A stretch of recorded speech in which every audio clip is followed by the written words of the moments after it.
Hi all, welcome back to my channel. അപ്പോൾ ഇന്ന് ഞാൻ ഉണ്ടാക്കുന്നത് ചെമ്മീൻ പുട്ടാണ്. അപ്പോൾ ചെമ്മീൻ പുട്ട് നല്ല ടേസ്റ്റി ആയിട്ടുള്ള ഒരു വിഭവമാണ്. നമുക്ക് ബ്രേക്ക്ഫാസ്റ്റിനായാലും ഡിന്നറിനായാലും ഉണ്ടാക്കാൻ പറ്റിയൊരു ഐറ്റമാണ്.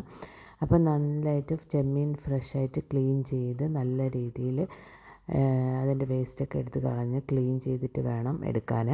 അതിനുശേഷം അതിലേക്ക് മസാലകൾ ചേർത്ത് കൊടുക്കുക. കുറച്ച് മഞ്ഞൾപ്പൊടി, മുളക് പൊടി, കുറച്ച് ഗരം മസാല, ആവശ്യത്തിന് ഉപ്പ്, പിന്നെ കുറച്ച് ഓയിൽ കൂടി ചേർത്ത് മിക്സ് ചെയ്ത് മാറ്റി വയ്ക്കുക. അതിനുശേഷം ഒരു 15 മിനിറ്റ് റെസ്റ്റിന് ശേഷം അതിലേക്ക് നമ്മൾ ഫ്രൈ ചെയ്തെടുക്കുക. ഫ്രൈ ചെയ്തതിന് ശേഷം നമുക്കതിനുള്ള മസാല റെഡിയാക്കാം. അതിനായിട്ട് 2 സവാള, കുറച്ച് ഇഞ്ചി, വെളുത്തുള്ളി ഇതെല്ലാം കൂടെ ഞാൻ ചോപ്പറിലിട്ട് പെട്ടെന്ന് ചോപ്പ് ചെയ്തെടുക്കുകയാണ് ചെയ്തത്. അപ്പോൾ നിങ്ങൾക്ക് വേണമെങ്കിൽ ഇഞ്ചി വെളുത്തുള്ളി സ്പെഷ്യലായിട്ട് നമുക്ക് ചതച്ചെടുക്കാം. അപ്പോൾ ഞാനിവിടെ ചോപ്പ് ചെയ്താണ് എടുത്തത്. അപ്പോൾ നമ്മുടെ ചെമ്മീനെല്ലാം ആ നേരം കൊണ്ട് ഫ്രൈ ആയി വന്നു. അതേ ഓയിലിലേക്ക് തന്നെ ഈ ചോപ്പ് ചെയ്ത സവാള, ഇഞ്ചി, വെളുത്തുള്ളി ഇതെല്ലാം കൂടെ ഇട്ട് നന്നായിട്ട് കുറച്ച് സോൾട്ട് കൂടി ഇട്ട് നന്നായിട്ട് സോട്ട് ചെയ്തെടുത്തു.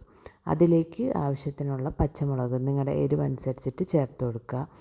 അതിനുശേഷം അതൊന്ന് സോട്ടായി വരുമ്പോഴത്തേക്ക് നമുക്കതിലേക്ക് പൊടികൾ ചേർത്ത് കൊടുക്കുക. അതിനായിട്ട് ഇവിടെ കുറച്ച് മഞ്ഞൾപ്പൊടി, പിന്നെ മുളക് പൊടി എരിവനുസരിച്ച് ആഡ് ചെയ്ത് കൊടുക്കുക. പിന്നെ കുറച്ച് മല്ലിപ്പൊടി, ചെറിയൊരു സ്പൂണിന് 2 സ്പൂൺ മല്ലിപ്പൊടി ചേർത്തു. അതിനുശേഷം ഞാനിതിലേക്ക് കുറച്ച് ഗരം മസാല, പിന്നെ അഡീഷനായിട്ട് ഞാനിതിൽ ചിക്കൻ മസാലയാണ് ആഡ് ചെയ്തത്. ചിക്കൻ മസാല ഉണ്ടെങ്കിൽ ചേർത്താൽ മതി, നിർബന്ധമില്ല.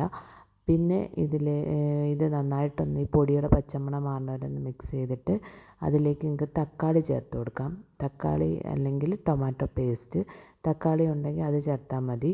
എന്നിട്ട് നന്നായിട്ടൊന്ന് സോട്ട് ചെയ്തെടുക്കുക. അതിൻ്റെ ഒരു പച്ചപ്പക്കം മാറിയതിന് ശേഷം ഇതിലേക്ക് നമ്മൾ ഫ്രൈ ചെയ്ത് വെച്ചേക്കുന്ന ചെമ്മീൻ കൂടി ആഡ് ചെയ്ത് നന്നായിട്ട് സോട്ട് ചെയ്തെടുക്കുക. എന്നിട്ട് അതൊന്ന് മസാലയൊക്കെ പിടിച്ച് വരുമ്പോൾ അതിലേക്ക് കുറച്ച് മല്ലിയില കൂടി ചേർത്ത് പിന്നെ ഒരു ശകലം വെള്ളം കൂടി ചേർത്ത് നന്നായിട്ട് മിക്സ് ചെയ്ത് ഒന്ന് മിക്സാക്കി എടുത്തതിന് ശേഷം നമുക്കത് തീ ഓഫ് ചെയ്ത് മാറ്റി വയ്ക്കാം.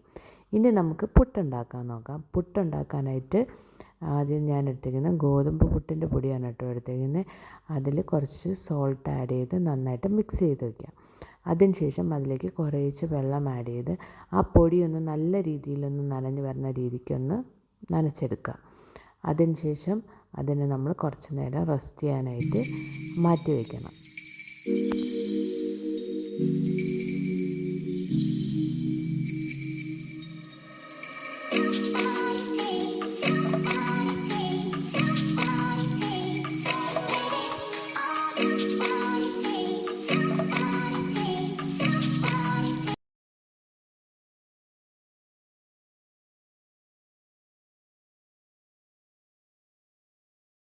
ഇപ്പോൾ ഒരു 15 മിനിറ്റ് 20 മിനിറ്റിന് ശേഷം ഞാൻ അതിനെ റെസ്റ്റ് ചെയ്യാൻ മാറ്റി വെച്ച പൊടി നന്നായിട്ടൊന്ന് മിക്സ് ചെയ്തെടുക്കുന്നുണ്ട്. അപ്പോൾ നല്ല പൊടി പൊടിയായിട്ട് കിട്ടും.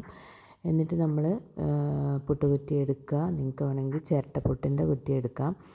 ഇതിപ്പോൾ എൻ്റെ കയ്യിൽ ഇതാണ് ഇരിക്കുന്നത്. അപ്പോൾ അതിൽ കുറച്ച് തേങ്ങ ഇടുക, പിന്നെ കുറച്ച് പൊടി ആഡ് ചെയ്ത് കൊടുക്കുക.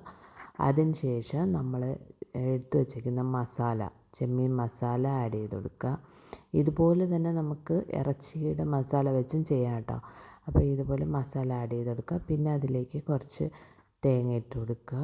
പിന്നെ നമ്മുടെ യൂഷ്വലി നമ്മൾ ചെയ്യും പോലെ നമ്മുടെ പൊടി ആഡ് ചെയ്ത് കൊടുക്കുക. പൊടി ആഡ് ചെയ്ത് ലാസ്റ്റ് ഇടയ്ക്ക് ഒരു ലെയറും കൂടി ഞാൻ ചെമ്മീൻ മസാല വയ്ക്കുന്നുണ്ട്. അത് ഇതിൽ കാണിക്കാൻ വിട്ടുപോയി. അതിന് ശേഷം നമ്മൾ ഏറ്റവും ടോപ്പിലായിട്ട് നമ്മൾ എപ്പോഴും വയ്ക്കും പോലെ തേങ്ങ വെച്ച് കൊടുക്കുക. ശേഷം നമ്മളിതിനെ സ്റ്റീം ചെയ്തെടുക്കുക. അപ്പോൾ നല്ല ആവി പറക്കുന്ന നല്ല അടിപൊളി ചെമ്മീൻ പുട്ട് ഇവിടെ റെഡി ആയിട്ടുണ്ട്. അപ്പോൾ എല്ലാവരും ഇത് ട്രൈ ചെയ്ത് നോക്കുക. എല്ലാവർക്കും തീർച്ചയായിട്ടും ഇഷ്ടപ്പെടും. ഇതിന് നമുക്ക് സ്പെഷ്യൽ വേറെ കറിയോ ഒന്നും വേണ്ട ആവശ്യമില്ല. നല്ല ടേസ്റ്റാണ്. അപ്പോൾ എല്ലാവരും ട്രൈ ചെയ്തിട്ട് അഭിപ്രായം അറിയിക്കാം കേട്ടോ.